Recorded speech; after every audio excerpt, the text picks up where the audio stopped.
Galera, o Brasil venceu a Croácia por 3-1 no último amistoso dessa data FIFA. O Ancelotti fez algumas mudanças. A volta do Marquinhos eu vou comentar mais pra frente. Mas o que eu gostei mais foi no ataque, que eu tava sentindo falta de um homem de criação. E dessa vez o Ancelotti botou o Matheus Cunha mais atrás. Isso proporcionou bons ataques da seleção, bons passes que ele distribuiu. Inclusive ele teve uma boa finalização, deixou o João Pedro na cara do gol, que chutou em cima do goleiro. Também teve outra oportunidade, que a bola sobrou pro Danilo Santos chutar para a defesa do goleiro da Croácia. Então o Brasil teve um certo domínio no jogo. Depois, no contra-ataque, o Matheus Cunha lançou o Vinícius Júnior na frente, que igual na corrida, fez a jogada individual, rolou pro Danilo Santos chutar para fazer 1-0 pro Brasil. E o primeiro tempo acabou assim, 1-0. Já no segundo tempo, os croatas começaram a fazer mais pressão por estar atrás do placar. E o Brasil não estava conseguindo sair bem. Depois tiveram 8 substituições para cada lado. E o jogo caiu um pouco. E depois de uma jogada, de um cruzamento dos croatas, o atacante da Croácia antecipou os zagueiros, que chegaram atrasados. O Bento tentou sair do gol, saiu mal. Então o atacante da Croácia chutou na saída do Bento para empatar o jogo em 1-1. Depois, um dos jogadores que entraram foi o Endrick, que sofreu pênalti. E o outro jogador que entrou também, o Thiago, foi para cobrança, chutou no cantinho para fazer 2-1 para o Brasil. Depois, no contra-ataque, o Endrick, em velocidade, conseguiu achar o Martinelli livre, que estou cruzado para fazer 3-1 para o Brasil. E o jogo acabou assim. Bora pro vídeo. Nesse jogo, o Ancelotti fez muitas mudanças, a começar pela lateral direita, que o Wesley estava machucado e ficou na dúvida se jogar o Ibanez ou o Danilo. Ele escolheu o Ibanez para fazer testes. O Marquinhos voltou para a zaga. O Léo Pereira continuou. O Douglas Santos também. Outra mudança foi no meio de campo. Entrou o Danilo no lugar do Andrei Santos. Para a entrada do Rafinha, para a saída do Rafinha, teve a entrada do Luiz Henrique. Ele também botou o João Pedro no ataque. Foram mais ou menos essas mudanças. Então bora para a escalação. Bento no gol, que mais uma vez saiu mal do gol, tomou gol. Sinceramente, eu acho que ele não deve ir para a Copa. Ibanez, que foi um teste, mas se o Éder Militão tiver 100%, acho que o Ibanez não iria para a Copa. O Marquinhos, que é nosso capitão, que está confirmado, para mim seria o zagueiro titular. Léo Pereira, que para mim, por mais seja do Flamengo, tem muitos zagueiros na frente dele, então também acho que não vai para a Copa. O Douglas Santos, que pelo visto é o reserva do Alexandre, do lateral esquerdo. O Kaique nem foi tão testado assim, então aparentemente eu acho que essa posição está fechada. Casemiro, que é o nosso xerifão ali do meio de campo. O Douglas Santos, que fez um bom... Danilo Santos, desculpa. Que fez um bom jogo, até entrou bem contra a França. E agora fez um ótimo jogo contra a Croácia. O nosso Matheus Cunha, que jogou mais centralizado como meia. Nas pontas, na ponta direita, Luiz Henrique, que tem mais uma oportunidade, entrou no lugar do Rafinha e jogou mais uma ótima partida também. Tentou dar uns dribles a mais, mas acontece, ele tem muita personalidade, então eu gosto de jogador assim. Vinícius Júnior, que finalmente fez um jogo um pouco melhor, fez uma boa jogada de assistência pro gol do Brasil. E João Pedro, centralizado, que ainda não fez gol. O atacante que não faz gol, tá me lembrando o Gabriel Jesus, não levaria ele para a Copa.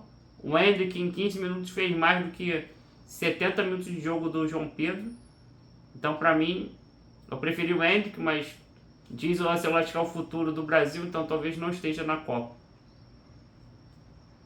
No primeiro tempo, o Brasil teve mais posse de bola. Eu gostei da armação do ataque, que dessa vez o Ancelotti mudou um pouquinho, que ficou praticamente um losango no ataque, com o Matheus Cunha mais atrás, o Vinícius Júnior e o Luiz Henrique aberto nas pontas, e o João Pedro mais centralizado. Para mim, formava tipo um desenho de um losango que deu certo nesse jogo do Brasil. O Matheus Cunha estava armando bem jogadas, e foi assim que Saiu uma boa jogada do João Pedro, depois de uma enfiada do Matheus Cunha, o João Pedro chutou em cima do goleiro.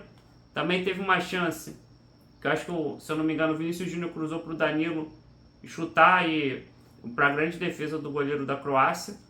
Também teve outra bola que foi uma jogada ensaiada. Depois de uma jogada individual do Luiz Henrique, ele sofreu a falta. A cobrança foi do Danilo para o Matheus Cunha, que chutou em cima da zaga, mas tinha o endereço do gol. Então foi uma boa jogada ensaiada. Então o Brasil estava pressionando, tendo boas jogadas. Depois de um tempo, lá para os 30 minutos do primeiro tempo, a Croácia ficou um pouco com a bola, tentando fazer algumas jogadas, mas depois de um contra-ataque, acho que o Danilo Santos roubou a bola. A bola foi para o Matheus Cunha, que lançou o Vinícius Júnior em velocidade, que fez jogada individual, driblou um zagueiro, fintou na área, depois achou o Danilo livre para chutar para fazer 1-0 para o Brasil. Então foi o primeiro tempo melhor que as expectativas para mim. O Brasil jogou bem nesse primeiro tempo, que acabou 1-0. No segundo tempo, a Croácia correu atrás do placar, deu uma pressionada no Brasil, mas demorou para levar perigo ao gol do Bento. Teve alguns chutes de fora da área. Também o Brasil perdeu uma bola que eles tiveram uma boa finalização, mas o Bento não teve muita dificuldade de defesas. A melhor defesa que ele fez ainda foi no primeiro tempo. E na hora que ele ia para defender, uma boa jogada de transição rápida da Croácia, troca de passes, o atacante entrou no meio da zaga mais uma vez. Dessa vez era o Danilo e o Marquinhos, que eu estava marcando esse atacante. O atacante saiu na frente, deu um toquinho, só que seria um lance até para mim defensável para o Bento, só que ele saiu.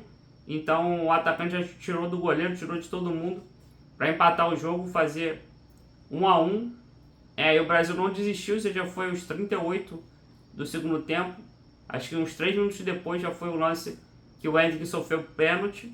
Ele até pegou a bola para bater, mas o Ancelotti falou que era para o Igor Thiago bater, que bateu bem no cantinho, fazendo 2-1 para o Brasil e tirando um sufoco que o Brasil estava tendo com a Croácia.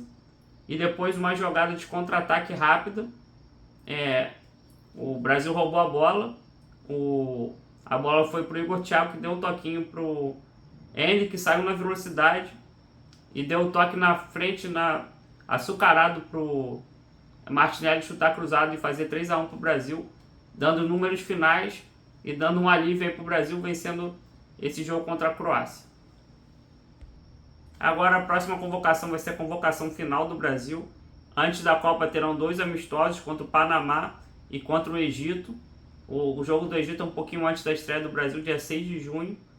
Então já vai ser com o time titular certinho, que provavelmente ele já vai fazer poucos testes, né? Só para confirmar algumas mudanças que ele pode fazer durante os jogos, porque ele já disse que todo mundo estando 100% ele já tem time titular contra o Marrocos. Então vai ser para ele fazer os últimos ajustes assim. Não serão jogos tão complicados, na minha opinião. Então para mim é só para fazer os últimos ajustes para o Brasil se despedir bem dos amistosos e poder ir com confiança para a Copa. Se inscreva no canal, ative o sininho para não perder nenhuma novidade. Não perder as lives, que tem live toda semana. Segundas-feiras, 19 horas, tem Meia Linha Rubro-Negra, no canal Conexão Fla Brasil. E algumas semanas também nesse canal aqui. Também tem lives terças e sextas, 9h30 da manhã. E também alguns pré-jogos, pós-jogos. Também análise dos jogos. Então fique atento aí. Grande abraço.